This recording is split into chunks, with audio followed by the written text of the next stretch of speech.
Now that you have a handle on one of the biggest causes of comma confusion, we'll tackle some of the other important ground rules for using commas in sentences. Remember, you can always review these rules on the accompanying handout on the course website. In this lecture, I'll present the most important rules you need to know and provide examples for each rule. Use commas to separate independent clauses when they're joined by any of these 7 coordinating conjunctions: and, but, for, or, nor, so, yet. The game was over, but the crowd refused to leave. Use commas after introductory clauses, phrases, or words that fall before the main clause. You can often identify these introductory clauses by starter words such as after, although, as, because, if, since, when, and while. While I was eating, the cat scratched at the door. Because her alarm clock was broken, she was late for class. If you are ill, you should see a doctor. When the snow stops falling, we'll shovel the driveway. Note that this rule applies only to clauses that fall before the main clause. If they come after the main clause, you shouldn't use a comma. For example, the cat scratched at the door while I was eating. In that sentence, I didn't use a comma because the clause while I was eating falls after the main clause. Introductory phrases are like introductory clauses, but do not include a subject and verb. Common introductory phrases that should be followed by a comma include participial and infinitive phrases, as well as long prepositional phrases. Here are some examples. Having finished the test, he left the room. To get a seat, you'd better come early. After the test, but before lunch, I went jogging. Introductory words like yes, well, and however also need to be set apart by commas. Well, perhaps he meant no harm. Yes, the package should arrive tomorrow morning. However, you may not be satisfied by the results. Use a pair of commas in the middle of a sentence to set off clauses, phrases, and words that are not essential to the meaning of the sentence. Use one comma before to indicate the beginning of the pause and one at the end.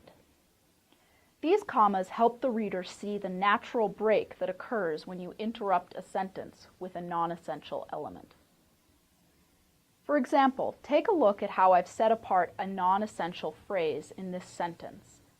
The lake, which is frozen, would be perfect for ice fishing. The essential elements of this sentence are the subject, lake, and the verb, would be. The non-essential clause, which is still frozen, interrupts these essential elements and therefore needs to be set apart by commas. Here are some clues to help you decide whether the sentence element is essential or not. If you leave out the clause, phrase, or word, does the sentence still make sense? Does the clause, phrase, or word interrupt the flow of words in the original sentence? If you move the element to a different position in the sentence, does the sentence still make sense? If you answer yes to one or more of these questions, then the element is non-essential and should be set off with commas. Here are some more examples of sentences with non-essential elements. This one has a non-essential clause. That Tuesday, which happens to be my birthday, is the only day when I am available to meet. In that sentence, we don't need to know that that day happens to be my birthday, and the sentence functions just fine without it, so it's non-essential. Here's one with a non-essential phrase. This restaurant has an exciting atmosphere. The food, on the other hand, is rather bland. Notice how we could cut out that phrase, on the other hand, with no real effect on the integrity of the sentence. Therefore, we know that it's non-essential, and we set it off with commas. Here's one with a non-essential word. I appreciate your hard work. In this case, however, you seem to have overexerted yourself. It's also important to be able to recognize an essential clause or phrase, since these must never be set apart by commas. The most common kind of essential clause you need to watch for are that clauses.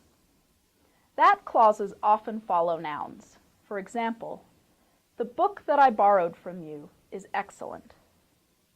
The apples that fell out of the basket are bruised. That clauses can also follow a verb expressing mental action.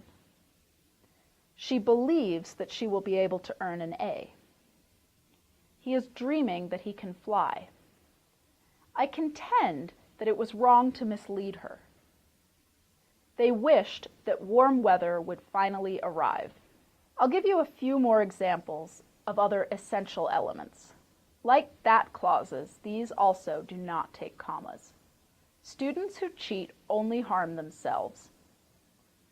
Compare that essential clause to the non-essential clause in this example and note the different meaning of each sentence. Dishonest students who cheat only harm themselves. In this example, the clause who cheat simply gives us more information about the dishonest students, but it's not actually essential to the sentence. Here's one more example to show you the contrast. The baby wearing a yellow jumpsuit is my niece. Now, here's a version with a non-essential element. My niece, wearing a yellow jumpsuit, is playing in the living room. The candidate who had the least money lost the election. Governor Bob, who had the least money, lost the election. If you are ever confused about whether or not a phrase is essential, you can always refer back to the clues I gave you earlier in this lecture. We've now covered some of the trickier comma rules, so feel free to replay this lecture or ask questions. In the next lecture, we'll look at some of the easier but no less important comma rules.